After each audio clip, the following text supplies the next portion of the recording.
Hello, and welcome to the Now Granted podcast. My name is Ryan Hoskins, and I will be hosting this with... I'm Kevin. And Mikey. All right, let's get this rocking.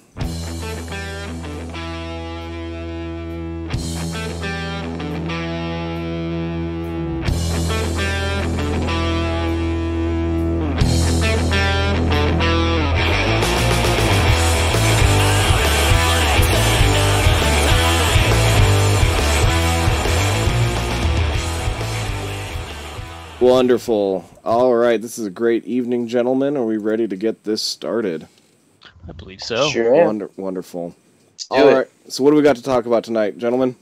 Well, now that I've gotten back to the great state of California from my little vacation from the great state of Arizona, a state which the man above me has just also recently visited. That is true, and we So almost have I, died there. actually. We've Have we all all- three. So have I, actually. We've Yeah, all we're gone all to Arizona. pretty- We all checked Arizona. Yeah, within the past 2 weeks, I guess. That's Yeah, right? true. That's Now, true. I don't know you gentlemen noticing this, but this was something that came up on the TV all the time. I don't know. I don't know if you guys had access to much TV. Maybe Kevin. I don't know. You were camping. So, Not when I was in Arizona. No, I didn't have any access. okay. Well, then have the at least now that either before or now you're back from Arizona, have you noticed a Wells Fargo commercial that's been on TV for a number of months? It's the Wells Fargo, we're recommitted to you. We've reestablished ourselves. Kind of ad that has been playing on now. I have seen that. Non-stop. I've actually only seen it once, but I remember Really? you talking about it a few weeks ago, and I remember seeing it once, and I'm like, yeah, Mikey's talked about that. I'm Yeah, actually a because- Wells Fargo customer myself, so I've seen Alright. that in the stores. Oh, have you? Their branding, yeah. Oh, because it's driving me mad. I don't know. I'm getting a neurotic fixation on this ad because actually where I first started, I saw it on a billboard. Wells Fargo recommitted to you after the whole fake was it the false account fraud that they pulled on their customers. Yeah, So, I remember that. you know- that was awful. Well, because you're a customer of Wells Fargo. Would you like to enlighten us on that fraud Yeah. before I get any more further into this disgusting, despicable sort of ad? So I should be a lot more educated on this issue, considering I am a customer of theirs. But to my understanding, what happened was, in order to boost their numbers, Wells Fargo had instructed the different employees who open up accounts to start opening up as many accounts as they possibly can anytime someone starts changing stuff with their with the bank. So if I go in and I want to open up a new savings account, they would push me to open up a second savings account and even a third savings account in order to boost those numbers to make it look like they're growing accounts, so they can report that to their shareholders and hopefully see increased shareholder confidence and that sort of thing. I actually did have that happen to me as a customer. I think about 4 or 5 years ago. I was, they didn't really explain to me exactly why I needed it, but they said it wouldn't cost me anything to have a second savings account. So I didn't care, and it was free, so I just opened one up. But there's other accounts that have hidden fees and that sort of thing that, to my knowledge, customers had opened without their understanding what was going on. Is that Okay. a pretty good summary of what you know, Mikey? It's pretty much a good summary, at least from a couple articles that I've read in the last maybe couple weeks, to at least actually in a couple today, just now because we're talking about it. But this was an article from May 9th, so just of this year, so just a couple months ago, from the LA Times. They're running this because, or at least they ran this article. It's titled, "Wells Fargo launches ad campaign to leave account scandal behind. Not everyone's buying it." And so kind of the first thing that they said was, I think it was the LA Times that reported on this first. I think that's what I'm getting off of from the article. But going about halfway through, or at least a third way through, it says that there were these managers, as you said, not just that they were pushing people to open accounts without their understanding, they were just opening accounts. Oh, okay. So all of a sudden, you had a credit card, or you had another savings account, or you had another checking account, or you had another investment account. Are you sure they were doing it with credit cards? Because that to me seems like an even bigger issue than just bank accounts. Because to my understanding, there's essentially kind of a wall that separates the credit from the debit. So maybe not credit, but they were just saying that they just opened up accounts without consent. Yeah. So people would just get a whole line of accounts racked with their name. And then, to my understanding, if some of those accounts had small charges, $2, $3, $4 a month type of a thing. Yeah, and they were doing this at least from I believe, as my grandfather said it, just because I just got back from Arizona, for a long time. Mm-hmm. So it wasn't just something they were just caught recently, or actually no, they were caught recently the third time. Gotcha. It seems like over the last couple of decades they've been in trouble twice for doing this before. So this is the third time that Wells Fargo has got involved in doing something like this, at least to his knowledge. That's crazy. So I know this is kind of first-hand account, and I kind of trust him because he does has watched a bunch of investing and banking and financial institutions now for a significant amount of time. Yeah. So it's kind of interesting that this is not something new that they've done. If this is true, if they've gotten caught twice. Well, like I said, they did, as far as I know, they didn't open up any accounts without my knowledge. But the person that I was working with, the banker that I was working with, did push me to open up multiple accounts. And that was, I think, 4 or 5 years ago at this point. So it's probably been going on at least that long. Yeah. Well, here's just to answer your question about the credit cards, as the LA Times reports in this article. There we go. The scandal to quote. Okay. Los Angeles Times. The scandal surrounding the San Francisco bank stemmed from the aggressive cross-selling efforts in which employees created millions of new accounts in customers' names without their consent, such as new credit card accounts to meet sales goals. So that barrier that you were suggesting between debit and credit, that didn't care. It exists. It's just not in this scenario. I just didn't want to be speaking out of turn as far as the credit goes, because that's, to me, opening up credit cards without people knowing is significantly worse than opening up, a savings account that doesn't cost you any money. You know what I'm saying? But credit cards cost you money. Credit cards cost you money. They cost you on your credit score. If you're opening up a bunch of credit cards, that's going to negatively impact your credit score, which could have, that could hurt people's ability to buy a home. I think even some renters look at your credit score before they rent to you. So that sort of thing has a huge impact on people's lives if they're opening them up without them knowing. That's horrible. Yeah, it is. And so I know, and so kind of progress on this is that they actually did get caught, and it seems like it was a Senate hearing that more or less investigated under Senator Elizabeth Warren. I think she headed this committee. If I'm surprised, or if not surprised, but if I am correct, and this is kind of her claim to fame after, let's say, the election, running on, let's say, the Clinton campaign, is this Wells Fargo scandal, and it's gotten her pretty close to, let's say, the left-wing populist movement that's in the Democratic Party, headed by Bernie and Cortez, or is it Cortez? It's Alexandria Ocasio-Cortez. So I don't know which. I don't know how to say her last name. I think technically it's both.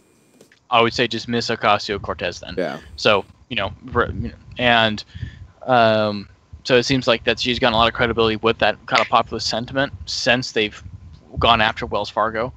I don't know if they've gone after any other big financial institutions. I haven't heard of any that have the same problems. Obviously, there's other financial institutions that have issues and get SEC rulings all the time, but nothing like this, and nothing as big as them. So they said, at least I've kind of moved over to Wikipedia just kind of as a general. They said they opened up 85,000 new accounts in total. Wow. and with the incurring fees, cost $2 million to their customers. I mean, spread over how many accounts? 85,000. Yes. That's still a significant amount of money per person that had these accounts opened up without their knowledge. So it says including, totaling 2 million customers' credit scores were negatively impacted because they're opening up new credit cards. The bank was prevent customers from pursuing legal action. So that's another thing. So it wasn't that they were just opening up new accounts. They were preventing legal action from their customers to them to fix what was going on. So they were just opening a new credit card. Oh, hey, we have a problem with this. Oh, no, there is no problem. Here's another credit card. Wow. So, something like this. And then you're just racking up fees. And again, you said like $3, $4, $5 here. But, when you're racking up.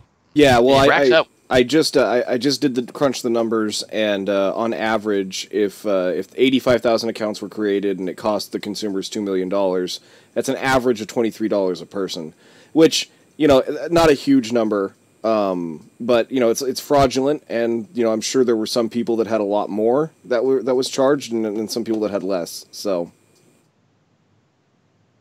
So, yeah, and then. It looks like because of at least as a not a I would say, what would you call it, as reconciliation, let's say, from the bank paid out $110 million to their to their customers that had accounts opened in their name, that incurred fees, had their credit scores just ruined or negatively impacted, and other things that would have been around.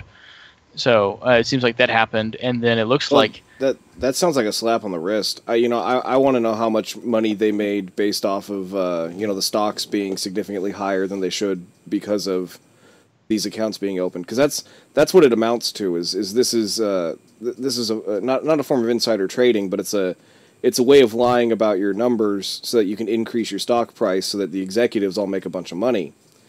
So I would like to see if somebody's done some kind of an analysis to see what kind of money those executives made and what kind of money the company might have profited off of, and find them based on that. Because 110 million probably is not how much they made. They probably made far more than that. Well, actually, I have an article I just pulled up from The Week. I don't know if it's so The Week, and September 17, 2016. So this is a couple years ago. It says they fired 5,300 employees, so 5,300 employees after this. Okay. They were fined. Actually, well, they said, did I say 85,000 accounts? They're reporting 2 million sham accounts. Oh, okay. I thought 2 million was the amount of money. Yeah, I thought so too. Okay. No. It was 2 million sham accounts, and this is why this is a big deal. Yeah, that's huge. Going back to 2011. Okay. That lines up. So 5 years, 2 million accounts, and they said the bank then charged customers at least another $1.5 million in fees because of those accounts. How much money? 1.5 million just in fees. Just in fees, okay. Yes, and then so when they were, and this is where the slap on the wrist comes, is the fines that they were supposed to pay was 185 million in fines. Mm-hmm. It seems like the other 110 was back to their customers, but they paid 185 million in fines to the government. Okay. And they're reporting that they made, as of the second quarter of 2016, made $5.6 billion total that quarter. So it seems like you would imagine that is kind of a slap on the wrist, because in one quarter they're making almost $6 billion, at least 2 years ago. Okay. And yep. And so it's just that's kind of it.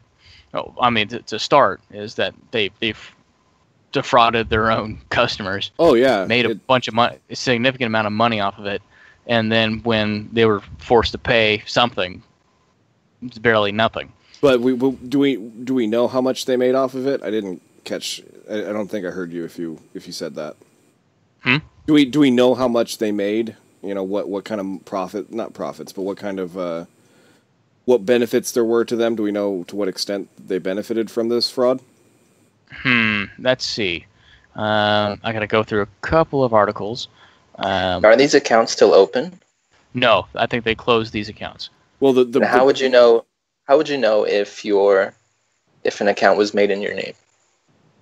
So theoretically, it should show up on your account in your login. When you log in, it should show up. Mm-hmm. It delineates the accounts. It says checking account, savings account, and you can name them whatever you want. So theoretically, you should have noticed that these new accounts popped up in your screen that you don't know what the hell they are.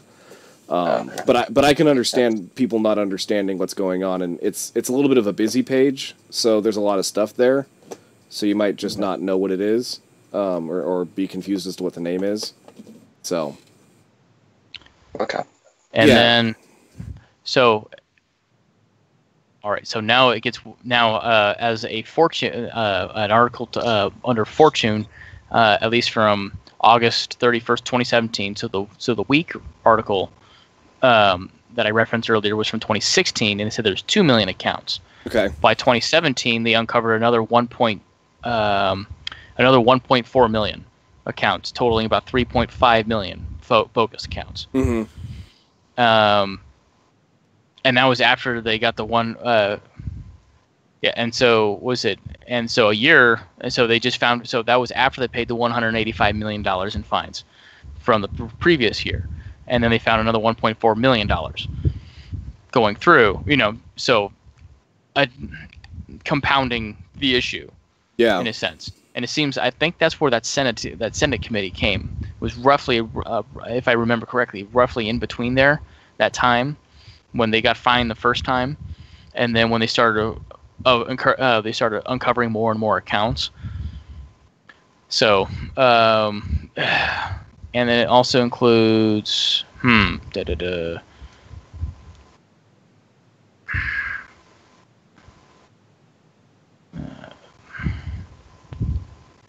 we go.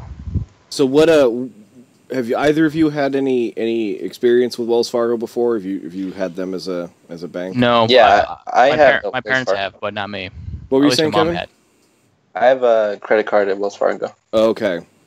So theoretically, you could have been wrapped up in this. I could have been. You wouldn't even know. Or they could still be doing it is the problem, because it sounds like what? I do check my account. That's very good. often. I don't see anything out of the ordinary. Yeah. Well, it should show up in that account screen, and you should see credit card 1, whatever that's called, and then credit card 2 if they opened up a fake one. Yeah. But yeah, it's so awful that they would get caught, get a slap on the wrist, and then just keep doing it. Or they didn't report it, or they didn't find it. Mm-hmm. So after they got slapped on the wrist, they just allowed another $1.something million. Now, here's CNN Money article or at least an article from CNN Money, where they actually have a timeline of everything from 2016 to 2018. And so 2016 is fake accounts. So September 8th, fake account scandal breaks wide open. Fed regulators reveal Wells Fargo employees secretly created millions of unauthorized accounts. It was a $185 million fine. Okay. September 14th, government officials tell CNN the Department of Justice has issued subpoenas for the probe. Can you send me the link to that, and we can actually show it on the screen real quick? Perfect. Yeah, let's do that. So let's do this real quickly. I'm going to go dark just for a minute. And I'm going to send you the link. Do you want me to do it by chat or by drive? Chat. So just do it Facebook. Facebook? Yeah. All right, cool. Messenger. That way we can kind of show people the... Or I can put it up on mine. I'll just screen share. Okay. That works too. Yeah, just screen share. Because I didn't get the link. I don't know how you sent it, but... Okay, cool. So let me just screen share this. Where I can find that. There we go. Okay, nope.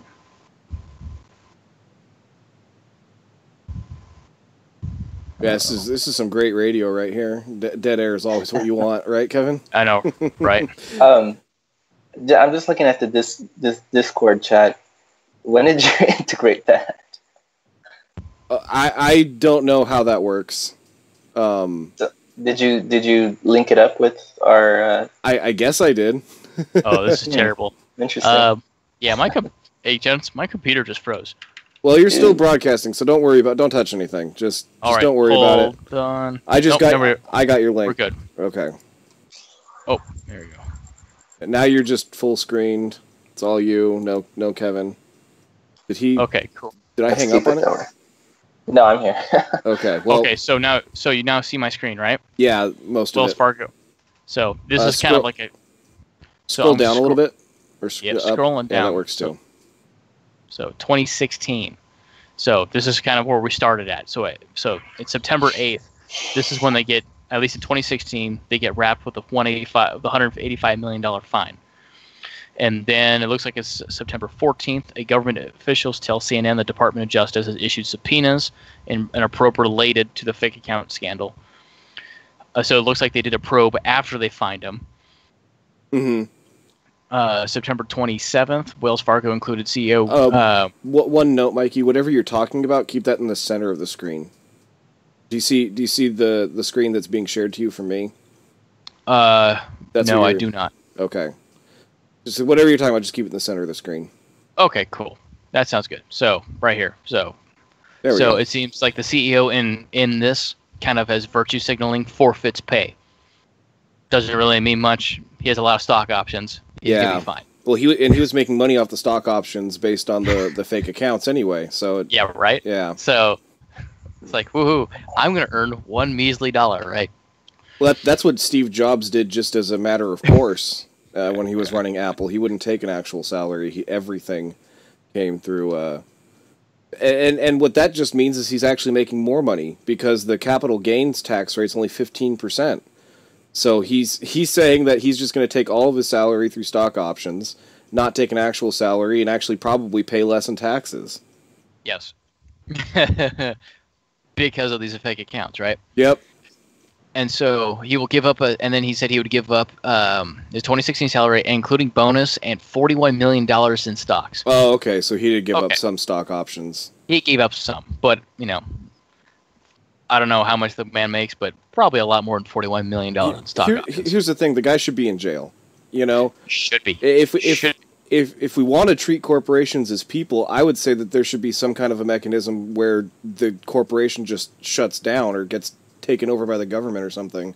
When they and this is I was going to go on my rant just after we finish this, but this is why this whole recommitment bogus. This is it is bullshit. Yeah. But this whole recommitment kind of idea and is just so infuriating to me. Just because of the fact that all large financial banking institutions receive money from the government every single day that are our tax dollars. Mm-hmm. That go to keep these things afloat. And so they're using public money. Well, and it's insured by the FDIC. Yeah, so they receive public money, is insured by the government, and they still are able to make so much money off of it. Well, and then they still, despite the fact that their accounts are all insured by the government, they still need to have, bailouts. It's insane. Yeah. That's the thing. And when they're defrauding their own customers, they're not just, in my mind, they're not just defrauding their own customers, they're defrauding the entire American people simultaneously. Oh, yeah, because everyone does business with some company, with some person that has an account with Wells Fargo. At some point in your day, your money is being paid to someone who has an account at Wells Fargo. They're just that big. It's ridiculous. Yeah. And the other insane thing is we allow these banks to operate across state lines like Wells Fargo, but we don't allow our insurance companies to operate across state lines. I mean, it's just absolute insanity to me that the rules are different for these two different not even that different types of companies. Realistically, an insurance company is basically just a different type of bank. Yeah. Mm-hmm. Mm-hmm. So that's my little kind of side jag not really. Well, I mean that's my side, Jack, too. But when I mean defrauding the American people, is because in this they're using money paid by the American people to keep them afloat when they're in trouble, and for them to make profit off of when they're not. Yep. And to get fined just a minimal fraction of what they made in that quarter, not yearly, but quarter. It's kind of repulsive. Oh yeah, it's very repulsive, and quite frankly, something like this is why there's a good movement when it comes to the populist left in this country. Yeah, with Miss Cortez, with Bernie Sanders, with Elizabeth Warren, right? Not just that they want to overturn the establishing Democratic Party, but at the same time, as they look at stuff like this, and I was to say, unfortunately, to call out the conservative wing, some of it in this country, defend actions like this, because to be completely honest, I think it's more a problem. Well, okay, first, can you stop screen sharing, because we're not really using the timeline anymore. But we're not. The biggest problem for me is it most likely this was a liberal problem. I'd be hard pressed to imagine that this was a conservative issue, because my guess is that the liberals probably wanted to. I don't know where I was going. Never mind. Well, I'm not saying if this is a policy by liberals or by conservatives. I'm just saying that much of this is being defended by conservatives because it's liberals that are pointing it out. Okay. So, like Elizabeth Warren, in a sense, it seems like there is not much from what I have personally observed, but there were some where they attack Elizabeth Warren on, let's say, the economy or something like this, or overall, in a sense. Well, she's a socialist or something like this. Mm-hmm. Well, that just gives precedence, when we have companies that are paid for by the American people, by our tax dollars, that they want to raise every single year. And yeah. And so this gives credence. And so this is something, at least I would, and this is why I kind of wanted to point this story out, but this is an issue that at least the conservatives have to reckon with. Because we're all for capitalism, we're all for most of us for free trade, we're most for lower taxes and for an unregulated, or at least a unregulated market economy, where government is separated from it, from a significant amount of time, But it seems like in many cases those on the right don't understand how really kind of tied much of the economy is to the government.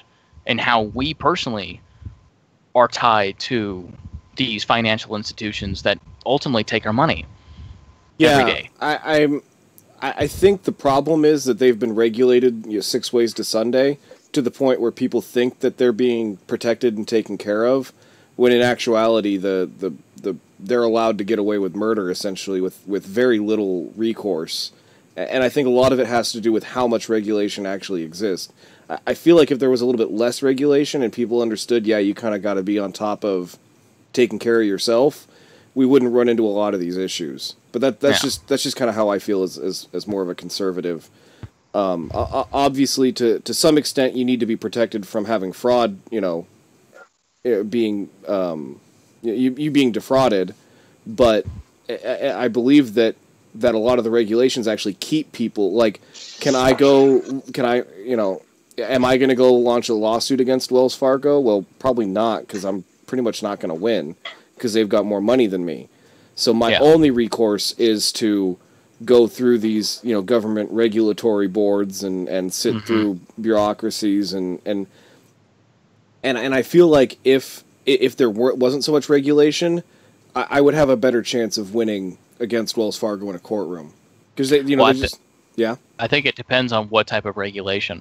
Because it seems like, in one hand, like when it comes to the individual consumer, right, there's not enough there isn't enough tools in a legal or a diplomatic environment in which you can have recourse with the financial institution. Well, my point is, I feel like there's too many tools that the big banks can use in their favor through the legal Well, process. I was gonna get with that. Okay. So that's the other hand. So the one hand is that you, the individual, the citizen, the customer, doesn't have enough.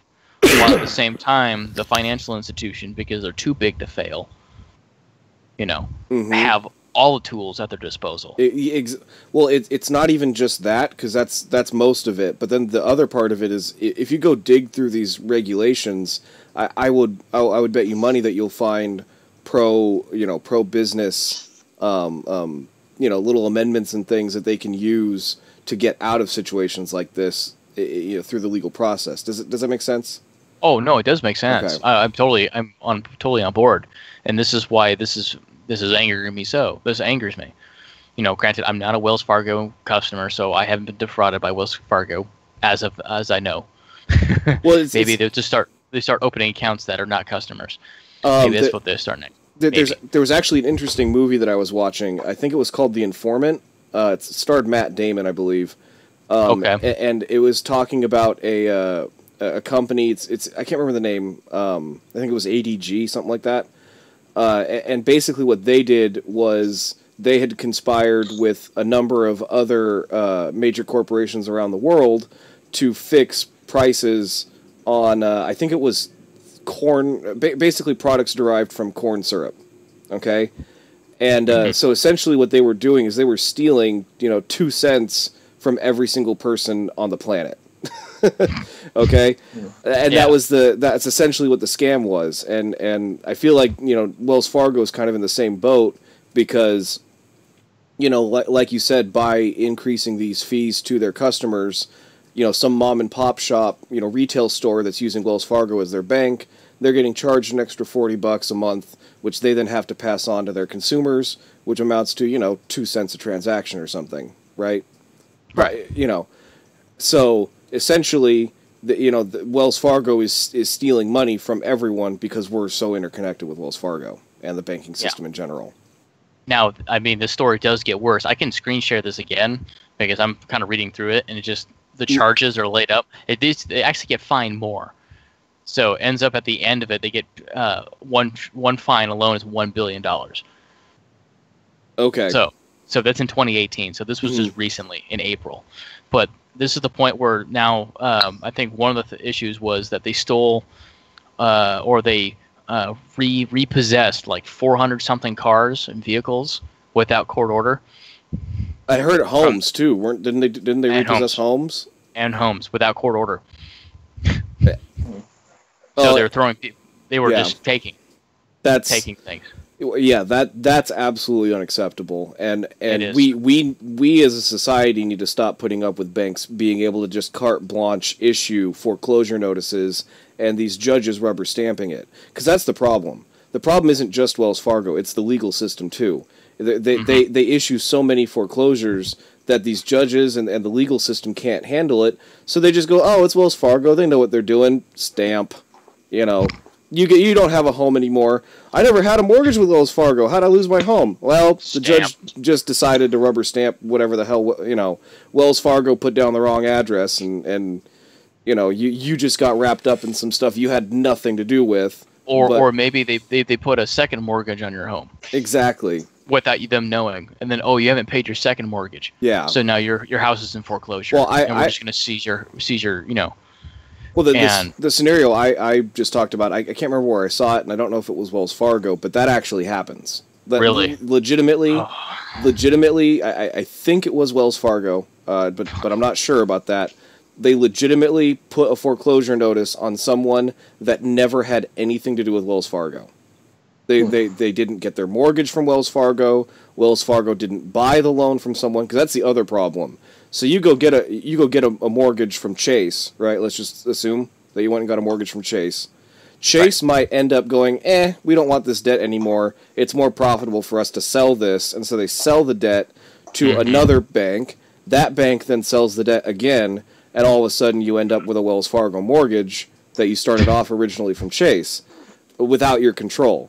But even in the situation that I was talking about, that isn't even what happened. Wells Fargo had literally nothing to do with. They just put a wrong address down. Something like that. I would assume something like that happened. They just put a wrong address, or they got a wrong name, or But something stupid. let's just go back to what do you call it? Let's just go back to how you may call it. Let's just go back to banks being able to sell off debt just to another bank, right? Mm-hmm. So it's like, okay, I agree to accept a loan from Chase or from U.S. Bank or from Wells Fargo, right? And they agree to loan me the money. So they themselves should have interest, have, let's say, a stake in giving me money. That's the whole point about credit scores. Yeah. Right? That's the whole thing about credit, which the whole credit system, in my mind, I despise it. Oh, it's horribly flawed. It's absolutely awful. But now think of this way. Let's just take this further. All right. So now your credit. So if they can just sell off what, let's say, is a risk to them, make some money, they don't have to worry about it anymore. What's the point about credit scores? Yeah. Right. What's the point for me trying to prove how worthy of I am to pay off this loan or to accept a loan from a financial institution if they're not going to take the risk? That's the point. I don't necessarily have a problem with them being able to sell the debt, because it should be counted as an asset that they have, and if they don't want to have it anymore, that's fine. I think they should have it. I think they should, personally, because I'm like, if I loan Kevin $20, right, and he owes me $20, but then I just get like, hey, Kevin now owes you $20, some random person, just give me $5. Right. What's the point about Kevin? The trust that I have built up with Kevin for me to loan him out $20. There's no risk, and it just, for me, it seems like it breeds an environment of irresponsibility, fiscal irresponsibility, monetary irresponsibility, customer irresponsibility, where they more or less can get away with everything. They just throw it up through securities. That's another thing. Mm-hmm. Sometimes they don't just sell it to another bank. They just bundle in securities and throw it on the market. Well, that was the 2008 crash. Was they just bundled everything, and you didn't know what debt you were buying. They bundled the good in with the bad. That's what caused the crash of 2007 2008. The funny thing is, I found out about the buying and selling of debt a while back, probably like 10 years ago, and I have this game with some of my friends where it's like the most insane game of Risk you could ever imagine. Crazy rules. We've got population increasing, real, large sums of money that we're using. We try to make it as realistic as possible, right? So I actually ended up getting debt from another player, and then I sold it, and that started a war. Because I sold it to a country that wasn't friendly with the country that I had originally gotten the debt from. And then that country went over, sailed their troops in, and used it as a reason why they were going to go take them over and get their money back. So, as unrealistic as that is, because it's a game, that's essentially what's happening to real people, Because you may not like the financial institution that ends up with your mortgage that you're paying money to, and that they're allowed to foreclose on you for, It's crazy. I don't know. It's just the way that this is structured, especially now. But so as I observe it, there's this core environment of irresponsibility. Mm-hmm.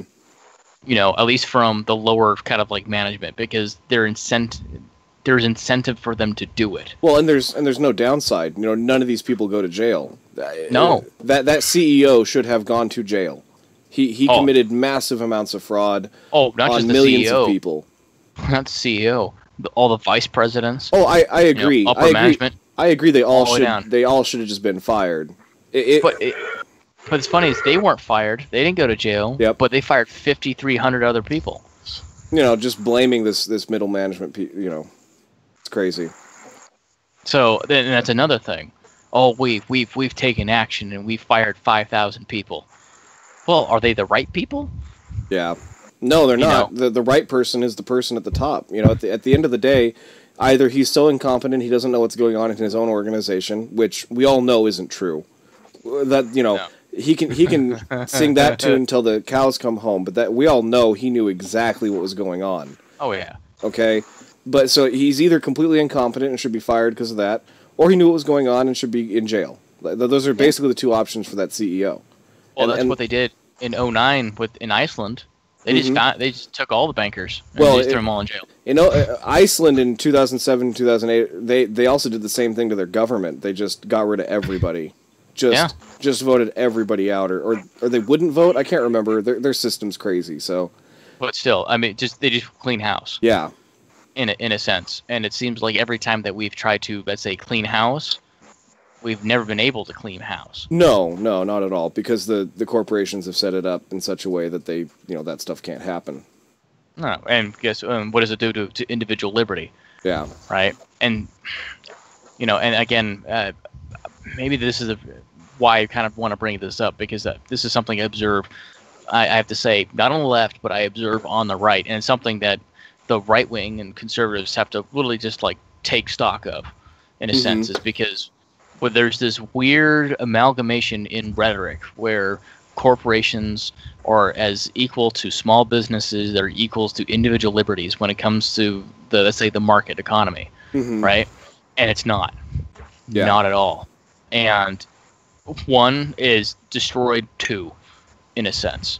Well, I think ultimately the problem is when it's beneficial to them, they want to be counted as a person, and when it's not beneficial to them, they want to be counted as a business.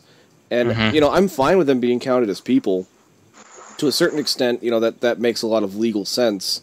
You can't really sue something that isn't a human being. It just gets into a lot of weird territories if it's not counted as a person.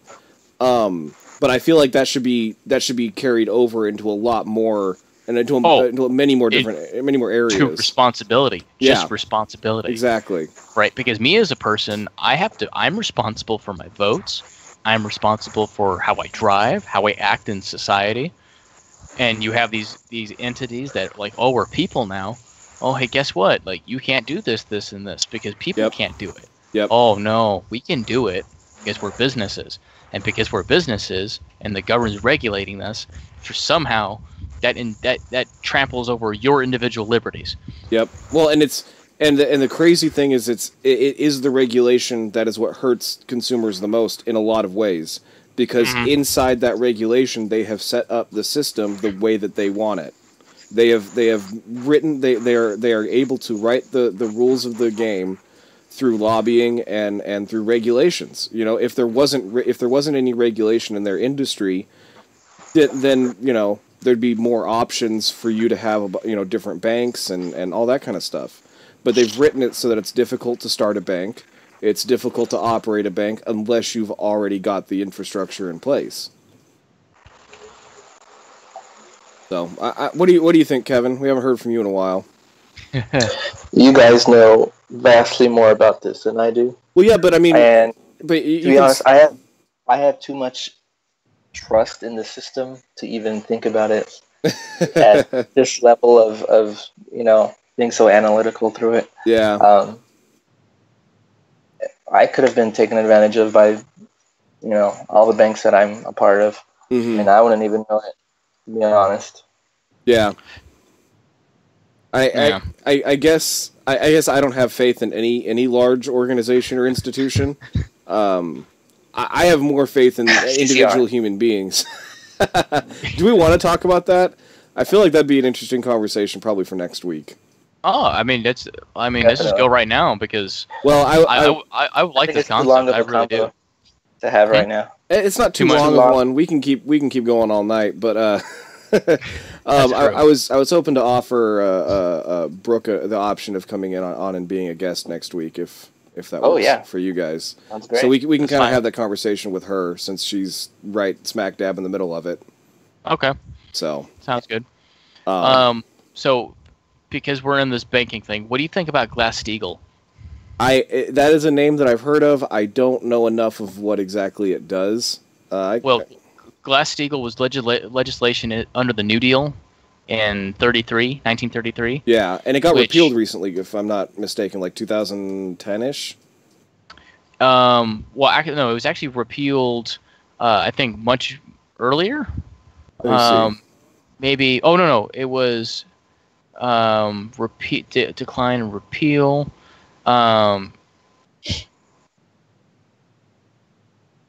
Oh, it looks like no, it was repealed in 99. 99, yeah, you're right. Yep. In 99. But what it does is it separated investment banking and commercial and investment banking. Okay. So savings and like savings and loans would be different from investing. Yeah. And so like Merrill Lynch couldn't be. It's what allowed Merrill Lynch to be bought by Bank of America, from what I understand. Yes. And so under the Modernization Act of 99 or 1999, what they did was they just allowed banks to just turn into super financial monopolies. Yeah. In a sense, because they controlled everything down from and it allowed the whole security selling. It's a vertical monopoly as opposed to a horizontal one. Yes. Where they control, yeah. And so it just and so this is one thing that people have been pushing. Now, granted, it's something that under the circumstances where you have banks that ultimately are public funded, not in name, but they are through the Fed, through funded, propped up, insured. All that's all those things are true of financial institutions. That I don't think that there should be a government subsidization of a monopoly, especially something so crucial to, let's say, our local, national, and international economics. What do you think the future for banks are in a world where cryptocurrencies are going to gain more and more traction? I'm a huge skeptic of them. To be clear. I'm not a fan of the current state of cryptocurrencies, but it is definitely something that's going to be more and more relevant as time progresses. Well, it seems like that the trend in cryptocurrencies is that they're going to be backed by banks. Oh, yeah, I've noticed that. Either banks or large corporations. I think that there's one of them that's backed by Microsoft. I think that's Ethereum, if I'm not mistaken. No. There's one backed by Microsoft. Chase introduced one a while ago. I think there's a few that are by corporations and or financial institutions. So do you guys know how cryptocurrencies work? Is that something you understand at all? Not really. So the essentially what Bitcoin is based off of is it's called blockchain technology. All right. So blockchain technology it's basically there is a global record of every single transaction that has ever taken place on Bitcoin that has used Bitcoin. Okay. And so the reason why this is so important is it is distributed using kind of a peer-to-peer network. So whenever I do a transaction using Bitcoin, the entire rest of the network gets to see that transaction took place, and it gets recorded on your individual computer. And the power of that is it means that you don't need to have so like when you send a check into the bank, it doesn't show up into your account immediately. It's got to be what's called settled. Okay? That's because both banks have to confirm that you have that money and that money got deposited. And that is based off of technology from the 50s, 60s, or 70s. And so that's why it takes 3 days for your stuff to get settled, is because they're using really old technology. Well, with blockchain technology, your money settles instantaneously because the blockchain knew where the coin was, and now it knows where the coin went. And so that all happens almost instantaneously. And that's I think the major reason why these large financial institutions are getting to cryptocurrencies. Yeah. It's not for the actual currency, it's for the blockchain. Yep.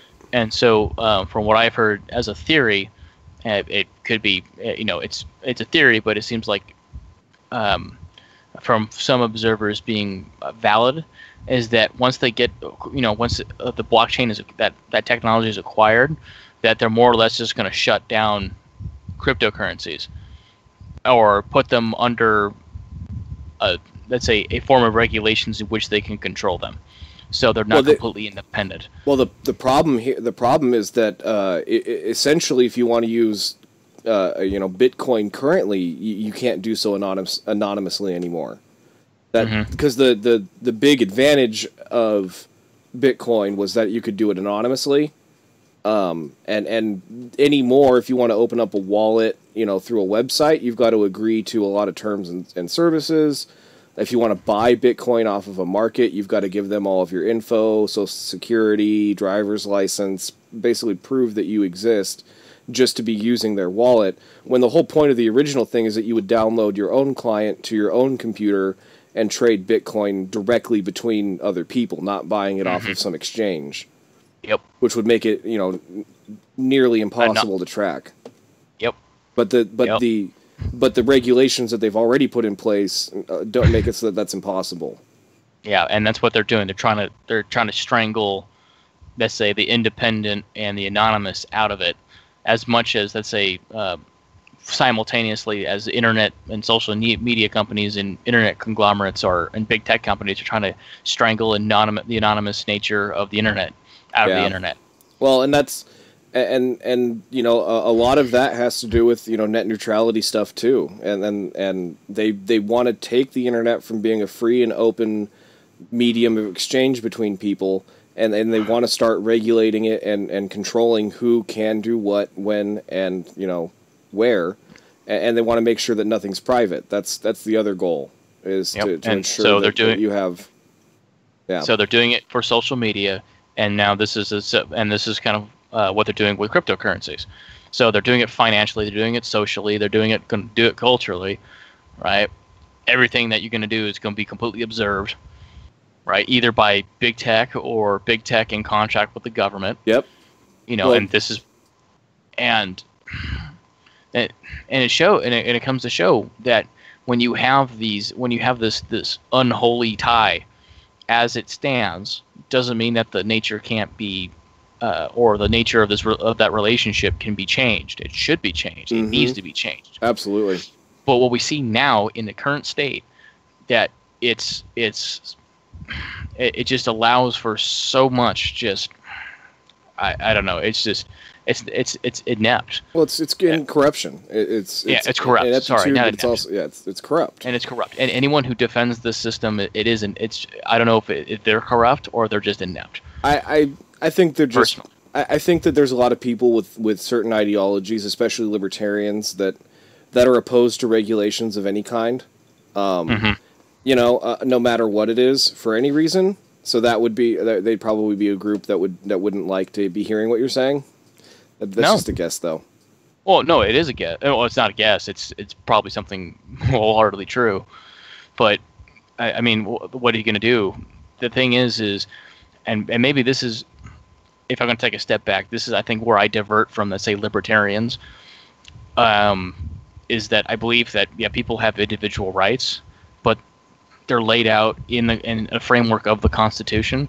It seems like with libertarians is that they take those liberties and those rights a little beyond the Constitution, in a sense. Well, so technically, I will agree with the libertarians in the fact that the way that the Constitution is structured is based off of natural rights theory. So under that theory, you have every right that exists, no matter what. Okay. Okay. And then what a government does is they decide whose right is more important in this instance. Okay. Yes. So if you don't have the right to take someone else's money, so the government is going to step in and be a police force to ensure that your stuff doesn't get stolen. No, of course. So, this is what I mean about the framework, though. That's what I mean about at least the framework of the government apparatus. Well, is that there needs to be a limit. Yeah, there definitely needs to be a limit. But what my point is to say is that the especially the amendments are written in such a way as to say, Congress shall not make a law, that infringes upon, or Congress can't do something because you have this right. It's explicitly stating a right that you have and saying that Congress can't do anything against it. That doesn't mean you don't have a million other rights. It's just which ones are enshrined in the Constitution, and the ones that are specifically enshrined as the amendments are the ones that are incredibly important. Freedom of speech allows us to do this podcast. It allows us to exist in the public sphere and to create, the best technology on the planet. That the freedom of speech is what allows you to innovate. It allows you to be creative. That's why it's protected. But think of this way. But the thing, I think is being missed, is that because the relationship of large corporate entities with the government, the large corporate entities are working on behalf of the government to stifle that. Yes. Well, at least, let's say freedom of speech. But when we look at financial institutions, right, as we see with the Wells Fargo fraud, it's a removal of your property, right? As the government has the right to defend your property and protect your property from others. Yeah. Well, there's nothing that says that a bank can't. The bank doesn't have to do that. Well, and like I said earlier, the people that don't even have Wells Fargo mortgages having their houses foreclosed on. Yes. Yeah. With the approval of the government. Yep. Acting through an entity that's not the government. Yep. So in a sense is that you have a system in it's not even that they're acting through the entity. They put blind faith and trust in the entity. In that entity that clearly is working against the best interests of the citizen. Of the citizens. Exactly. And this is where I have to do when I divert from libertarians, is that they would like to say there should be a removal of government, or there should be these limits. Yep. Or that there should be no tampering at all. No further tampering. Right. That's usually the start. No further tampering in the system. Well, the thing is if you do that, you have entities running around that the government has blind faith in. Yep. Removing the individual rights of the citizens of this country, and let's say other citizens across the globe. That's not beyond. Let's be really honest with ourselves. What they're doing to us, they're doing all over the globe.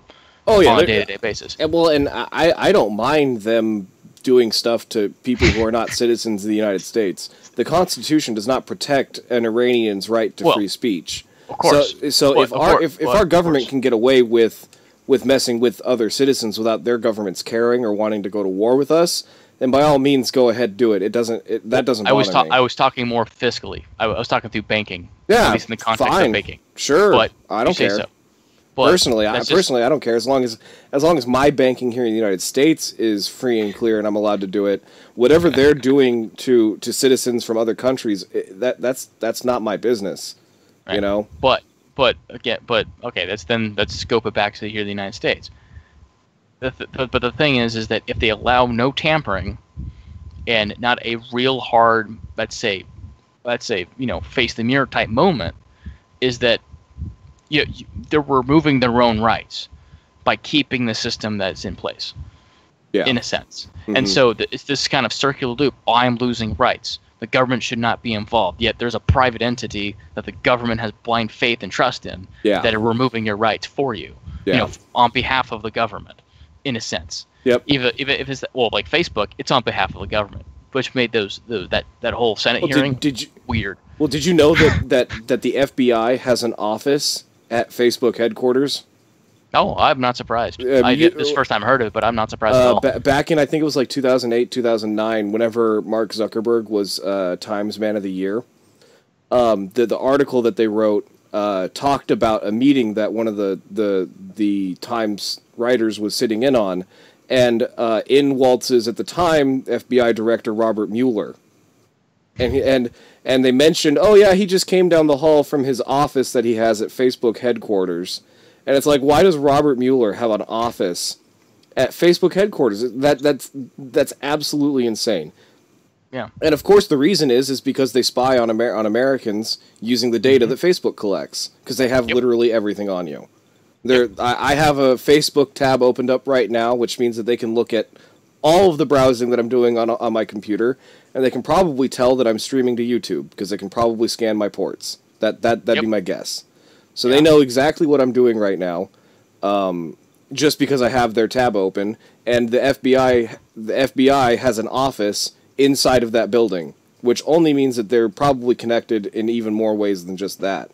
Actual pipes, actual data pipes, being given from Facebook to the FBI. There we go. So, but this is the thing: it's this kind of carte blanche. No, we don't need no government. Which in what you just suggest, that's a problem, right? That's just one aspect of the problem, though. It's a very minor Yes. aspect. I wouldn't say minor, but it is a significant, but it's still comparatively very little. It's all wrapped up in the same problem. It's all the same problem where the corporations are going to do whatever they can to make sure that they get regulations that they want imposed, and the regulations that they don't want aren't imposed. And one of the ways to do that is to appease, people like the FBI and give them special treatment and special access. Yeah. Mm-hmm. Yeah.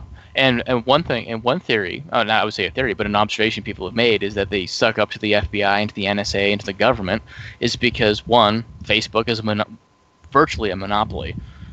Twitter, virtually a monopoly. See, I disagree with calling them virtually a monopoly, just because of how incredibly easy it is to start up a competitor to them. I mean, there's plenty of competitors that exist. Well, it's a competitor that then gets bought out. Sometimes. I mean, that does happen. I wouldn't classify really any of the companies that Facebook has bought, to my knowledge, as competitors. Instagram wasn't a competitor to Facebook. It was an alternate it's website. Now, I'm saying originally it wasn't. Yeah, but when they bought it up, it wasn't them buying up a competitor, because it's not like they bought them up and shut them down. It's an alternate service that has its own functions. But I could start a Facebook clone fairly easily. And if a consumer wants to go to it, they can. The real problem is Amazon Web Services. That's scary. If they start shutting people like Alex Jones down, then we have a problem. Because Amazon Web Services is literally a third of the internet. Like, I'm not exaggerating. A third of all the traffic goes through their servers. There is something I think I would label virtually a monopoly. Yes, something that's unlimited. Like, how about this? A third of something that's supposed to be unlimited, in theory. Yeah, it's not supposed to be unlimited. There's only a finite number of web pages. There can only be a finite number of web pages. But I could see that being regulated as a utility far more than I could see Facebook, because Facebook is not a utility. Well, how about this? The thing is that there are people on the left that are calling for Facebook and Twitter and YouTube to become utilities. Google to become a utility. That is an absolutely awful nightmare, because then they are monopolies. Now you're not allowed to create another Facebook. That's when you get the real problems. I would imagine Facebook probably wants this to a certain extent. And so, this is kind of why, I don't want to rip on our libertarian friends or on our conservative friends, but this is, at the end of the day, this is the reason why that we have to look into the mirror. I mean, we as let's say the collective of conservatism, we have to come, not maybe just an agreement on what it is and what we're saying, in a sense, and what the people that were representing us are saying. Because if we don't really think this through, as we've discussed through, which we haven't tackled everything, we can't tackle everything in of course 2 not. hours. But in a sense is that we have to bring a conversation up so that maybe Facebook and Google don't become utilities from the government, because that sounds very appealing right now. Oh yeah, especially to some conservatives. Yep, it sounds appealing. Because they take Alex Jones off, who are they going to take off next? Yeah, right. Who are they going to purge? Who are they purging from the internet next? Well, that just proves that they're not utilities. It just proves that they're not monopolies, I should say, because Alex Jones can still get online. He's actually bigger now than he was before he got kicked off of anything. He's gotten more press, more publicity, and I would guess his videos are being shared more now on Facebook than they were before Facebook kicked him off. I wouldn't be surprised. And I probably agree. I would probably concede that. I'm not surprised about that. And he can route all of his traffic through his website. You know what I'm saying? Oh, I know what you're saying. So, but this is the thing. It's I'm not trying to say nail specific facts. It's just an aura of, let's say, of rhetoric. Well, that's coming through. It's becoming. It's becoming. And maybe that's just and the problem is and rightfully so, the public is generally ignorant of the way that the internet works. So you can say Facebook, YouTube, and all those are monopolies, right? But the real problem is, like I said, Amazon Web Services. That probably should be regulated as a utility to a certain extent. I don't necessarily agree with that. I'm not 100% sure. But if Alex Jones gets kicked off of Amazon Web Services, well, now he's only got another 2 or 3 options, and they're probably going to kick him off too. And then he can't get on the internet. That's an issue. You know, Right. then he can't post his stuff. Right. And so I mean, we went from, let's say, banking to the internet, but I kind of want to go back to banking in a sense, is because we've kind of discussed this kind of system that's being made, and it's being mirrored, you know, it's being mirrored on the interweb, but I don't know, it's just something that we have to have a further and a very in-depth conversation, and our representatives have to show that in government. Yeah. Because unfortunately, they're the ones who are just as eager to just keep the status quo. Well, the biggest issue that I think we have in the United States is how reliant our news media are on advertisers. Because what it boils down to is the general public does not know that these things are going on because the news media will not report on them. Okay, They won't report on Monsanto, you know, poisoning the crops and you know the pesticides getting into your cereal, because Monsanto, or whatever they're called now, I think they merged with Bayer.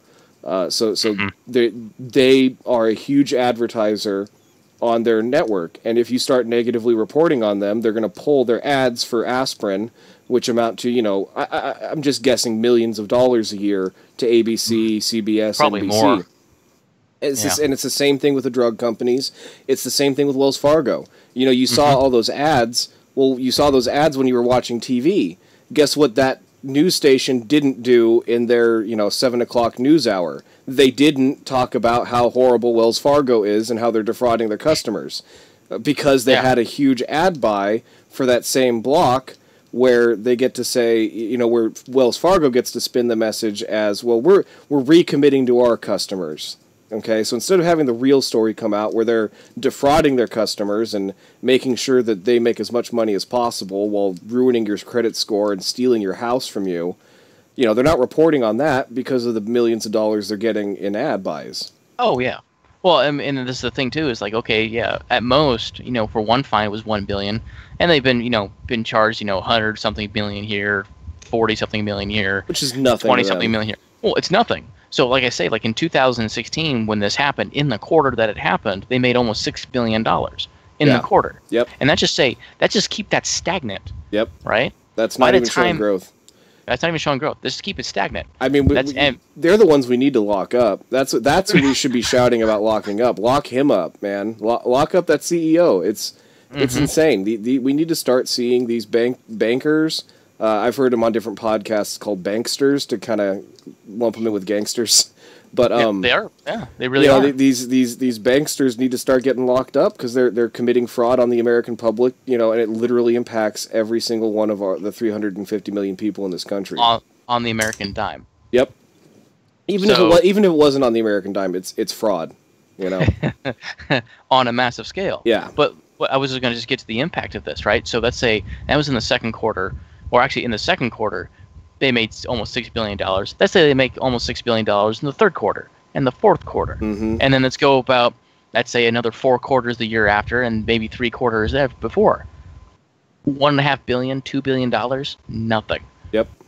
Well, they were doing it for, 5 years before they even got caught.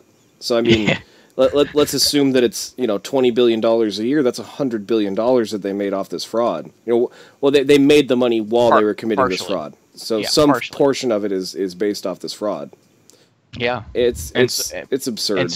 And so I didn't really want to rip on libertarians earlier before, but this is kind of what I hear is like the government shouldn't get involved and blah, blah, blah. It's like, well, in my opinion, and this is just me, if we're loaning the American people our dollars through our taxes, which I would probably agree with libertarians, we shouldn't be. Yeah, I would agree with that too.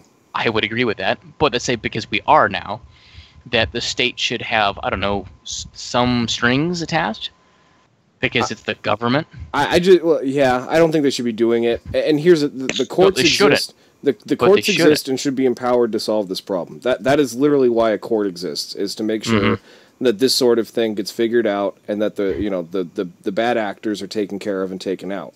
And the problem is, because of these regulations, they've probably written in that that their executives cannot go to jail. And, for whatever reason, they aren't going to jail, and they should be. If this CEO was doing the same thing, but instead of it being a corporation, it was a gang, they'd all get RICO'd and they'd all go to jail for the rest of their lives. And it's just a classification. Because the difference between a cartel, a gang, and a corporation is literally just the pieces of paper that they've submitted to the government and the different things that they're doing. Mm-hmm.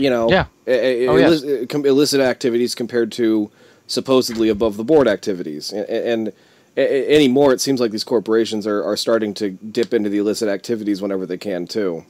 Mm-hmm. And so this is just, I don't know. I just like emphasizing on that. When you make again, as my criticism of this credit score, my general criticism of, if there's a responsibility on the lender for me, to, let's say, hold the debt and then to get repaid, compared to my credit score, what is it? What is that same it's a similar interaction between that bank, let's say Wells Fargo, and the government. Yeah. When they can just take money and do whatever they want with it, and the government just slaps a hand on the wrist. Yep. It's like, well, that's not really an authority. I don't want an authoritarian government, but I want a government that says, well, don't cross the string. You want a government that says, you can't be accosted on the highway without repercussions, and them actually meaning it, because that's it's highway robbery what they're doing. Yes. Plain and simple. And so it's like, so what is it? What is that symbol, right? What does the government symbolize? Oh, well, they have no authority, right? It's this. That's what I'm trying to. Point I'm trying to get at. Yeah. Is that, yes, government should have authority, right? They should have. We have the bounds of it, but now it's lending money. It's giving what is ultimately, let's say, not an army, but is close to an army in significance, in power, if not more significant. It's currency, and they're just letting it go. Yeah. In this sense, letting their people get screwed over. Yeah, it's not right. It's not right at all. Yep. I don't know. That's probably Kevin. Kevin, was there anything you wanted to talk about? We've been monopolizing this conversation so far. I think Kevin needs to break this up. Kevin needs to come here and just take antitrust. What else has been going on that's might be a little bit more entertaining than us just rambling on about how awful banks are? No, I'm sorry, guys. I just got up really early today. No worries. Kind of out of it right now. Yeah. So, that's kind of why I'm not participating as much as I should be. It's understandable. Yeah. What else has been going on? I don't even know what's been in the news recently. I haven't been paying attention as much as I should be. Me neither, to be honest. I've been running with the TV off. I kind of want to spend time with. When I was gone, I wanted to spend time with, mostly spend time with family. So, I mean, just let's see what is in the news. Why not? Yeah. Come on, Google. Google that. I don't know what you guys know about this, but it looks like one of Harvey Weinstein's original accusers has now been herself found out to have used hush money to silence someone who accused her of sexual misconduct. Yeah. Have you guys seen that at all? I have not. Yeah. I have not. I don't know anything more than that, and that was pretty much the headline. So I'm not gonna say that that's entirely accurate, but that's my understanding of what happened. Not that makes what Harvey Weinstein did even remotely acceptable, but it's such a prevalent but it's just such a prevalent thing in Hollywood for that sort of sexual misconduct to happen that even she was guilty of it herself. I guess it also goes down the road of a lot of the time people that have been abused become abusers. I think that's more in children. I don't know if you know anything about that, Kevin. I don't know if you know anything about that, Kevin, but I know that a lot of the time. What? Well, it's that it's not that most people who are abused become abusers. It's that most people who abused have been abused. Yeah. Okay. Yeah, it sounds like kind of the same thing, but okay. Yeah, but in regards to, well, do you know her name by chance? I can look it up. Did it make you second guess whether Harvey Weinstein actually did something to her, just because she saw how well the hush money worked in her situation? Yeah. So she's like, I'm going to take advantage of that. Yeah, Maybe I had somewhat. Yeah, what is it? Asia Argento. Yeah, that's right. Yeah. So what was your point? I'm a little confused as to what you were saying. Oh, so she saw how well it worked in her situation. Mm-hmm. I paid off this person to keep hush. So she thought, I can take advantage of this myself. Mm-hmm. I can put myself in a situation where I can be paid off. Gotcha. Yeah. Okay, so you're saying, so do we know which one happened first? Assuming, I don't know, but I would guess when she paid off someone. I'm assuming that happened first. Okay, it looks like she was arranging to pay Jimmy Bennett, a young actor and a rock musician, who claims that she sexually assaulted him in a California hotel. It looks like as she, after she revealed that what happened to her, she made this payment to him of about $380,000. So I don't know. I don't know if that changes what you said, because I'm still a little unclear as to what your point was. I think that's something on my end where I'm not understanding what you said. Never mind. Okay, sorry about that. I'm not trying to shut you down or anything. No, that's fine. Yeah, it's just the whole Hollywood's just a vile. You know, it's the Western swamp if you really want to look at it. Like, and in a lot of ways, they have almost as much power as DC themselves. The power to sway and influence people is absolutely incredible, and you can't claim that any. It's very hard to say that there's a group that has more power and influence than Hollywood.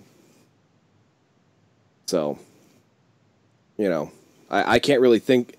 Even the government doesn't have access to voters the way that Hollywood does. So, I read an article about how some posters were being put up in LA, in regards to the news that she paid hush money to someone. The hashtag #SheToo, and yeah, it's just, I found it funny. I think it's important to understand that there's really no good, nobody of any good real moral quality in Hollywood. So it's not surprising to me that someone who was abused is also an abuser. Yeah, it's really sad that's the state of affairs, though, and I wish that weren't the case. It's just this whole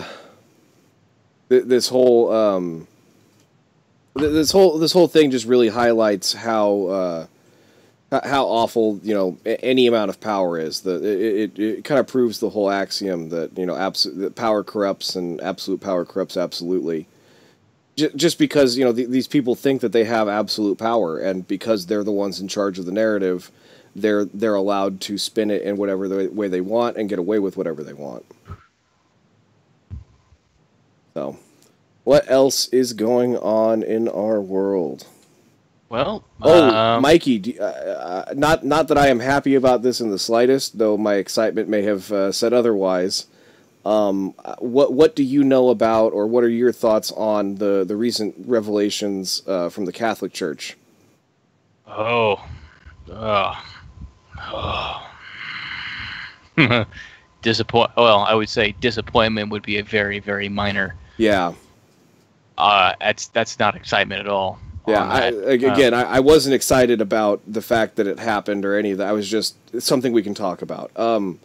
I guess for me, it's my understanding that a lot of the allegations or a lot of the problems were things that happened multiple decades ago, in the 60s and 70s. Do you know anything about that? Anything more than that? from a close confidant of mine who actually works within the church and who's very highly educated. More or less, his at least his observation and his theory, and I more or less wholeheartedly agree with it, is actually this. I would imagine actually that much of this child abuse started after Vatican II. Okay. So after the revision to the Vatican, or I would say Vatican I, Vatican II. Can you kind of explain that to me? I have a small understanding of what that was, but Vatican II, essentially one of the big things it did is it allowed for Mass to be held in native languages, correct? That's one of the big things people know about from Vatican II? Yep, that's probably the largest thing that people know about. Another tenet of the Second Vatican Council,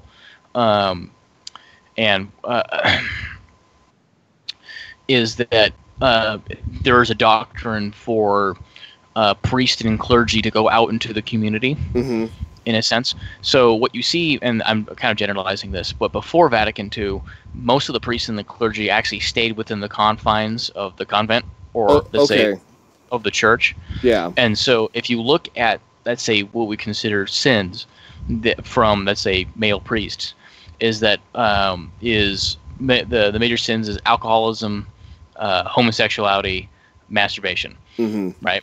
That's I mean, those are the three. But you can understand why they're not really outside of the grounds of their monastery or of their church or cathedral or convent or wherever they're stationed. What you find after Vatican II, though, is that alcoholism goes away, and homosexuality is reduced significantly. Yeah, and it's replaced by pedophilia. Okay, with child abuse.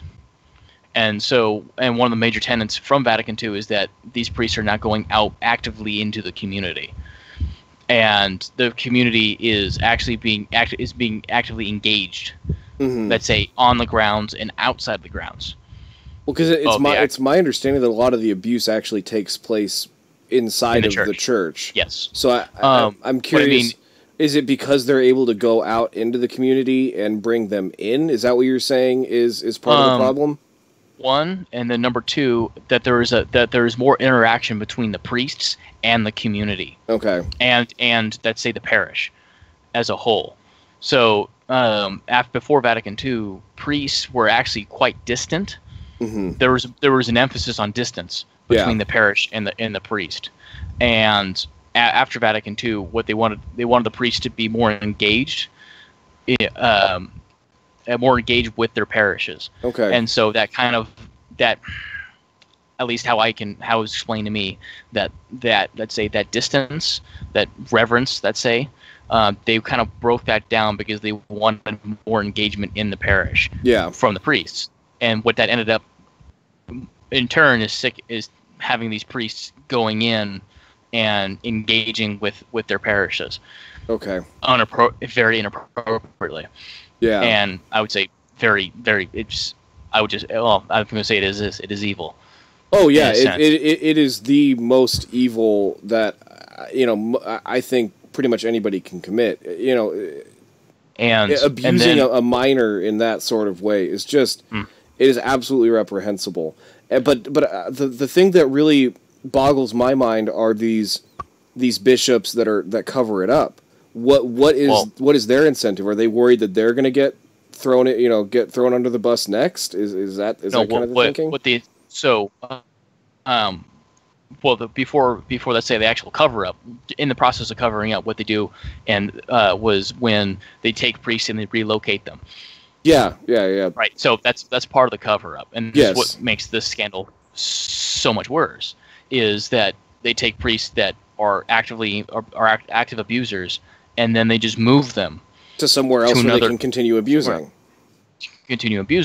And what it is more or less it's at least how I can see it. You would actually have to take someone who's actually more aware of the actual inner workings of the church, of the structure of Mother Church. I only brought it up in reference to you because you're the token Catholic of the podcast. I am the token Catholic of the podcast. But the thing is that is it's financial, and then it's the reputation of the church. Okay, so they're covering it up because they don't want to be known as the organization that has a bunch of pedophiles. One, and number two, there's a huge financial risk involved, and what we saw is there's a bunch of financial payouts, to keep this hush hush. Yeah. So I would say that's probably second, and the first one is probably the reputation that the church is infallible. Right? There is that doctrine within the church that the church is infallible. Yeah. And that's actually, as someone who's a Protestant, that's one of my biggest contentions with the Catholic Church and with the Pope as an institution. I feel like this idea of infallibility shouldn't be applied to anything that's being run by human beings. But that's me, and we're not doing a religious podcast. I don't know how much I want to get into religious arguments, but I kind of want to actually stick with the scandal because, and so probably the biggest offender, and this is going to, for those Catholics who do listen, is that at least for how I know it, is that Pope John Paul II, probably one of the most revered popes in this, I would say, in the last century and even in the century, was very active in covering this up. In his let's say his stint, right? And then the man the archbishop that he put in charge of trying to, let's say, round up or to investigate this, ended up being the next pope, Benedict XVI. Okay. And he did nothing, and he covered it up. So when he left. Right, at least when Pope Benedict XVI left, right, when he resigned, much of that was because it was tied back. This whole cover was tied back to him working under John Paul II. Okay. In a sense, because he covered up, and it was known, or at least how it was known that it was just Benedict XVI and John Paul II didn't know anything about it. And then things came out at least many years ago that John Paul II knew something about it. Yeah. And they knew something that was being covered up. And so what makes it, and so I don't really want to trash someone's reputation, but in a sense, when it comes to this, he kind of knew something about it. Benedict XVI actively tried to cover it up. And when he left, was the 13th. The 16th. Was he the 13th? I thought it was 16th too. Oh man, that's terrible. If I got that, I'm a horrible. I'm already a horrible Catholic. No, it's the 16th. Yeah, it is the 16th. Really? Yeah. Yeah. Aha. Mikey is correct. Solid. But nevertheless, and so when he left, he actually took all the people underneath him out of the organization as well. So they cleaned house. Okay. Supposedly. And that's when Pope Francis came in. He came with all his people, hopefully to clean, hopefully to clean this up. Yeah. And it seems like this is just another wave of just cleaning up. So were there, in this current scandal, were there any relatively recent incidents that were reported on? Or was it all just really old stuff that is just now coming to light? I would say I haven't actually taken a really look at the story, unfortunately, I apologize to our listeners. Just because when I first kind of heard about it, I kind of just shut off and got very angry and I walked away. That's kind of what I used to do, what I usually do when these things come up. Because, and I don't blame you because it's an institution that you deeply love and respect, and to have this sort of thing happen, I can't even imagine.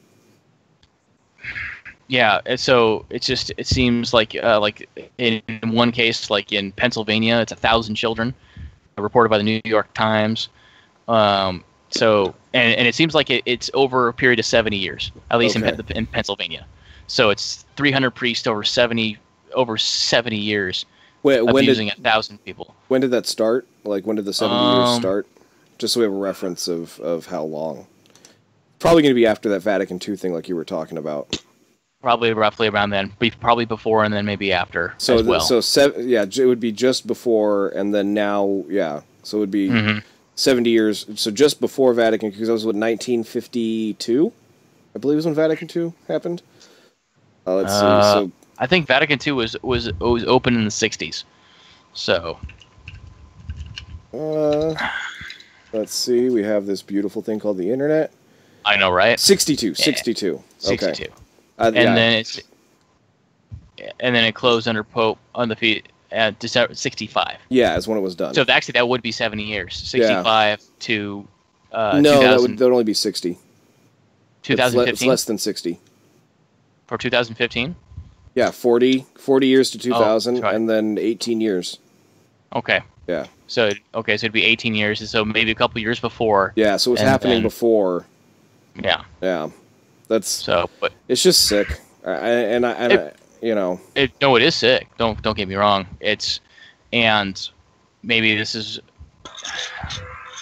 It really just is easy just to kind of you look at an institution like this and you just kind of like have to walk away, in a sense. And now, granted, I don't think I'll ever walk away from being a Catholic. I'm terrible as a Catholic to begin with. I will, to my grave, will be a horrible Catholic. Yeah, probably the worst. One of the worst. I wouldn't say that. You're probably about an average Catholic, to be completely honest. Probably, which is a bad Catholic. Yeah. So that's just call it what it is. But it's just something like this is like I don't know. To me, you know, putting as a Christian, I'll just say this, that putting my faith in anything other than God Himself, I think you're going to run into trouble, because you know, human beings are fallible. We're horrible and evil, and we do just terrible things to ourselves and to each other. So to imagine that a human being in a human institution like the church can be anything other than just as easily corrupted as anything else, I think it's a flawed way to look at things. Yeah, you know? And you know what? It's the most important thing is how Francis, how this current pope is going to, you know. I hope he cleans house. You know, I hope he does. I would imagine that they know exactly who's doing what, at least to a certain extent. And, you know, we need to see essentially a purge of that organization. You know, I don't think we will. Unfortunately, you know, it should have happened the last time that a lot of these allegations came to light. You know, but that it didn't happen then, and you know, I don't know what it's going to take at this point to get that organization to get its act together, but I don't know if there is anything. You know, I mean, this is CNN. Was CNN updated Monday the 20th? So, or Eastern time. Oh, sorry, Eastern time. It was 10:57 a.m. Monday, August 20th, 2018. We just got into Tuesday. So. Yeah, we just got into Tuesday, and I gotta work here pretty soon. But, like, and they actually quoted, let's say, Vatican spokesman Greg Burke. He says, "This is about Ireland. This is about the United States. This is about Chile, but not only. Pope Francis has written to the people of God, and that means everyone." Burke said in an audio statement, "It's significant that the Pope calls abuse a crime, not only a sin, and that he asks forgiveness, but he acknowledges that no effort to repair the damage done will ever be sufficient for the victims and the survivors." So he's taken an active role in this.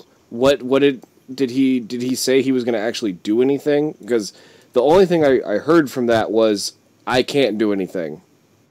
Well, what you mean is, yeah. Because you know, what I would want to hear is, I could fire every single person in this organization, and that still wouldn't make up for what's happened, but I'm going to fire half of them. That would be an acceptable response to me. But it sounds like he said, there's nothing we can do to ever make up for this, but I'm just going to say a bunch of words and hope you forget about it. It's kind of how that sounded to me. Yeah. You know, I don't know if I'm just a little too cynical and not giving him enough credit, but you got to come out with some, like, actual hard line, this is what I'm doing to make sure that as few children get abused in this system as possible. Okay, so he said, okay, because I was just going to stop you there just for one moment. That's fair. Please do. It's because looking ahead, the pontiff said the church is working on a zero-tolerance policy on abuse and cover-ups. He added, if in the past the response was one of omission, today we want solidarity in the deepest, most challenging sense to become the way of foregoing the present and future history. Yeah, see, that to me, that's a bunch of nothing. Because they're already, what he should have said is, the church should have always had a zero-tolerance policy.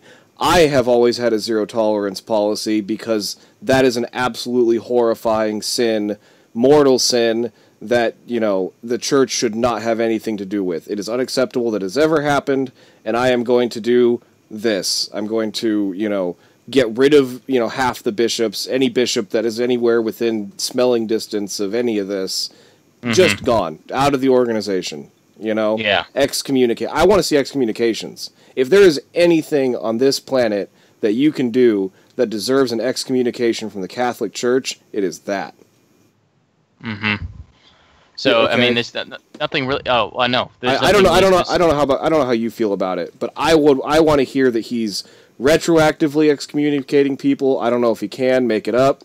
Okay, like, the ones that have dead, they're retroactively excommunicated. I don't know how that works. I don't know if that makes sense, but I want to hear. No, seriously. Yeah, I want to really hear the word excommunication thrown around. That is something the Catholic Church has done in the past, and these people are so horrible and awful that they need to have what they would consider eternal consequences. This is not something that you can just go to confession and be all fine and dandy from. You did something horrible to someone who is innocent and who is now 100% against the church. It's not enough that it was just horrible to the child, but it also just completely destroys the entire brand of the entire Catholic faith. I agree with you. I totally agree with you. It's the thing is, I mean, like they said, like this letter. I mean, it's quoting bits and pieces out of a letter that Pope Francis wrote. He says that it was a crime that bishops never went to local justice. It seems like that's what he's going to be working on. Is getting local law enforcement involved in cases like this, where bishops aren't just hiding it, because that's the major issue, is that bishops, or let's say priests or head deacons, are just not reporting these allegations. So, I mean, if that's anything, to get local law enforcement involved into these things. And the hard thing is, and quite frankly, and I don't want to be on the wrong side of this debate. It seems like I'm just going to play devil's advocate. Well, in this instance, that's a rather appropriate saying. It is a devil's advocate, because when it comes to not just the Catholic faith, but the Christian faith overall, is that almost anyone, if not everyone, can be redeemed. Oh yeah, I agree. I agree that everyone can be redeemed. And this is the thing about excommunication, right? Because in the Catholic faith, excommunication, meaning you can't take any of the sacraments, and because you cannot partake in the sacraments, there's no salvation. To me, as a Protestant, I wouldn't ever think of an excommunication as something that should exist in my faith and in an organization that I'm a part of.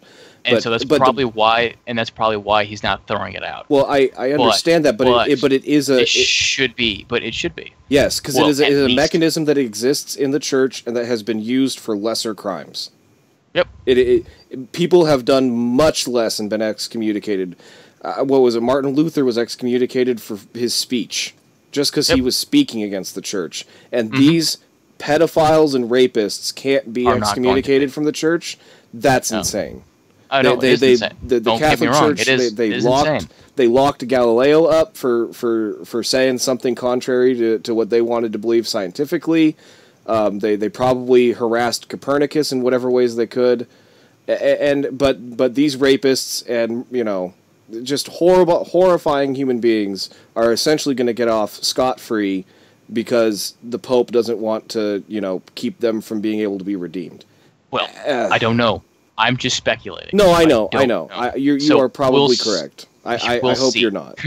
We will see. So again, we'll see how the jury goes out on this, because in many cases, many of these priests are dead.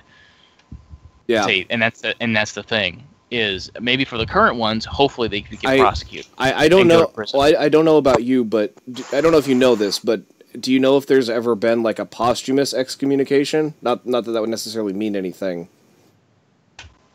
Not off the top of my head. It could be possible. And then the other question is, if these popes knew what was going on, like Pope John Paul II, I know he's very revered.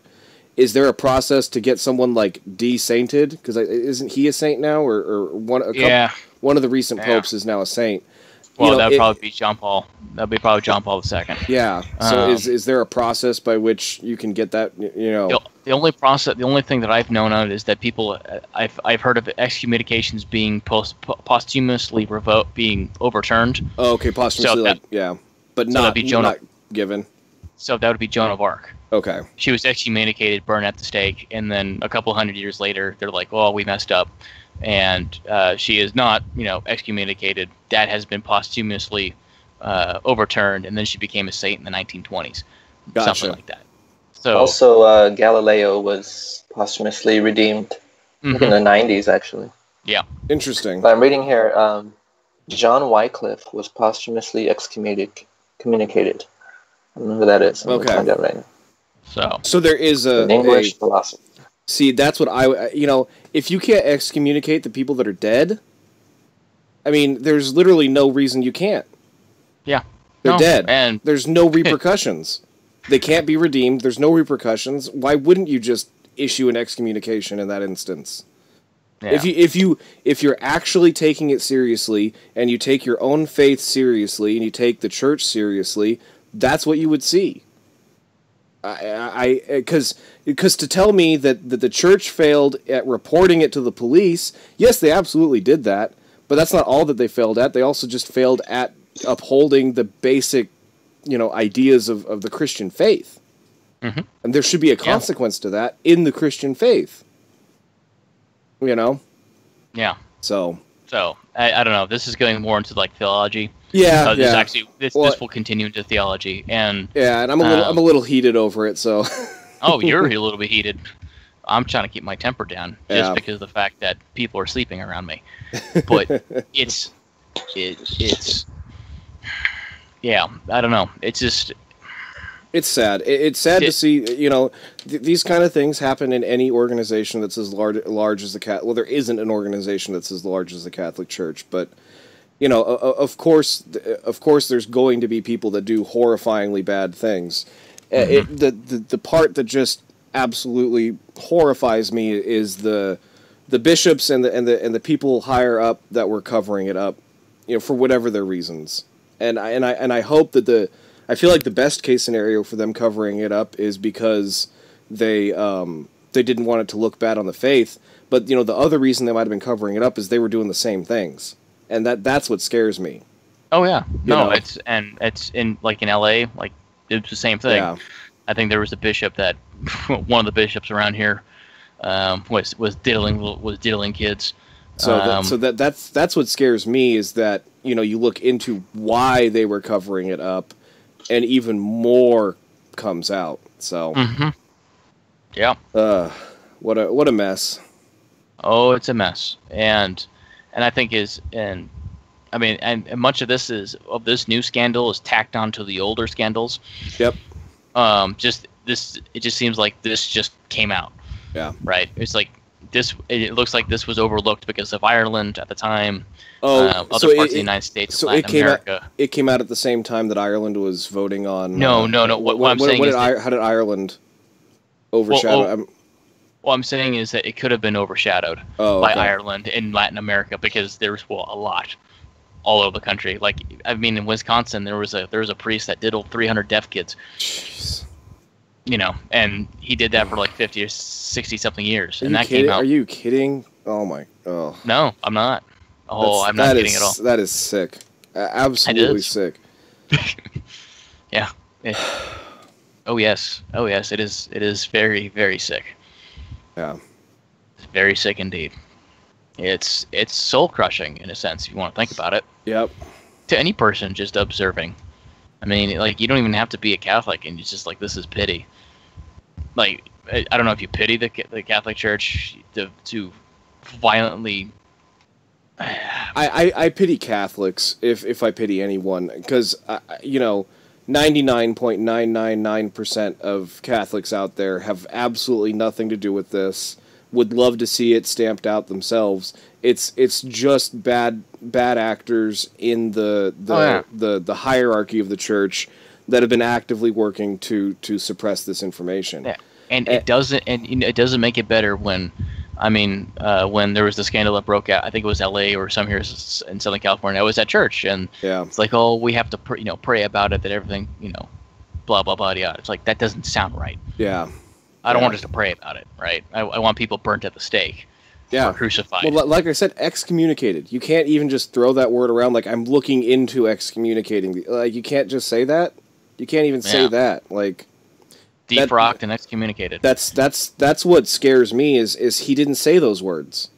You know, he came out with a mealy mouthed nonsense saying, yeah, we're going to report it to the police, and we need to do a better job of empowering the police. It's not your job to get the police on the case. It's your job to keep your people in line through your organization and with whatever tools that you have in your power, because you can't control what the police do. The police could choose to ignore it. I'm not saying that they would, and I think that police do a spectacular job most of the time. But, you can't tell me that your fix to this is we're going to be more open when you were closed. So yeah, no, it's no, and I don't know what the church is going to do forward. Like I said, I don't go to church every Sunday. It's been a while since I've gone to church, and this is not the reason why. I'm just lazy. Yeah, but it's but it's just. I don't know. It's you would want something more. So I don't know.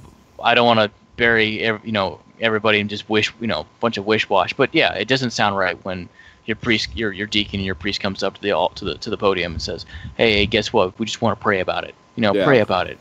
Say that the people that God intervenes and stuff like that." Well, and not that we shouldn't pray about it. We should. I fully believe that we should do it, but that shouldn't be it. There we go. Yeah. Right. That's nothing. I don't see them. I don't see them going up to the podium and like. Yeah. Well, and one of the things that Jordan Peterson talks about when it comes to situations like this, he relates it back to Solzhenitsyn and his experiences in the Russian gulags. But essentially, to some extent, every person has a part that they played in this that is in the Catholic faith. If you're showing up to church. You either, you had your eyes closed, you were doing something wrong on your own, so you weren't looking into other people's business. There are things that we all do that make us susceptible to these things happening around us because we're not paying attention, we're not doing our part, we're not reporting what we need to report. Do you know what I'm saying? Oh yeah. We sweep under the rug a lot of stuff that priests do because they're a priest, so they're generally a pretty good person. So I'm gonna look the other way when I find that they took $20 out of the communion plate. I don't know how Catholics do it, but I'm sure that there were people that overlooked those small things, which empowered priests to think that they can get away with bigger things. And so I think that as a Catholic, one of the best things you can do, especially if you're involved in the church, is to look at what am I doing in my life that would allow this person to get away with that. Does that make sense? Yeah. Not that you or anyone that didn't do it is responsible for it, but it should be primary, number one responsibility of every Catholic. You need to report things that are not right. Oh, okay? Wouldn't that be a great slogan to get people back in the church? Catholics, you don't go to church. Not just that it's a mortal sin, but your priest might diddle kids. It's true though. If you had been there, you might have noticed something. And I'm not saying that you should feel guilty about that, but if you care about the organization, then you need to show up and you need to be an active part of it, and you need to not shut up if you find out things that are not right, even if they're small. Because these small little things, like I said, taking $20 out of the offering plate, that snowballs. That priest getting away with it empowers them to do more and to do worse. And it's all of our responsibilities in any organization that we affiliate ourselves with to make sure that organization is as absolutely unimpeachable as it possibly can be. Yeah. But in my case, that priests have never done the small things. Not that you've noticed, but you can't but you can't say that they haven't done those things because you weren't around. You know what I'm saying? Well, I wasn't around 50 years ago. No. I wasn't around 30 years ago. No, but there were people that were. 30 years old. But there were people that were. And there's things going on in the church now that aren't being seen because people aren't there. or they're not reporting it. You know. Yeah. Well, that's probably the latter, more the latter than the former. Of course. You know. And again, I'm not saying that any individual Catholic is responsible, but we have to look at what can we do, because like you said, what can we do more than just thoughts and prayers? And that's the what we can do. The what we can do is show up, be there, be a part of it, and to tell the proper people in authority when stuff like that goes on. No, of course. So, I mean, that's there's really no counter to that. What I mean about thoughts and prayers was that the sentiment that one gets. That's what I always talk about thoughts and prayers. Yeah, and if when you're sitting there in mass to say, oh, we have thoughts, prayers, we pray about it and everything else, which is fine. I mean, it's what you're supposed to do, but I don't see. But that's it. So there's this feeling where it's very contradictory. It's very contradictory. Well, you want to send your thoughts and prayers without examining the things that you can change about how you interact with the organization that would help to prevent it. And I think that you are right that a lot of people use it as kind of a, well, I did all I could. I thought about it and I prayed, but like I said, there's always more you can do. I'm just discussing the feelings on more what you feel on the inside. So when you say that there has to be done more, right? Well, what do you feel when they say, oh, well, when it comes out that 5,000 kids somewhere have, been diddled over, a significant amount of time, right? And you're just like, okay, well, that's it. You're not gonna say that he should be, we don't have your own priest calling out. Yeah. It's strange. It's a strange feeling, right? Because, granted, they don't want to. They're not going to. No, clearly the organization of the Catholic Church does not want to solve the problem, or else it would have been solved. Yeah, there are people actively working against the solution, which means that the common person who describes themselves as a Catholic needs to take the responsibility onto themselves, not to go be a PI and dig in and snoop around where they shouldn't be, but to just show up, to be there, and to be aware. That's what I think everyone should take out of this is whatever you're doing, don't look over things. Don't overlook, even the small things. That's where it starts. So I've beat that dead horse enough. You always have your fun trying to ripping into the church. No, and here's the thing. I have my issues with the Catholic faith. But I think that it has done a lot of very important things throughout history, and to a great extent, it kept the light of Christianity alive during a lot of periods where it would have died out. So I have a lot of respect for the organization in certain aspects, and I don't want to see it fail. I don't think that Christianity is served by the Catholic Church imploding and over 1 billion people losing their faith potentially.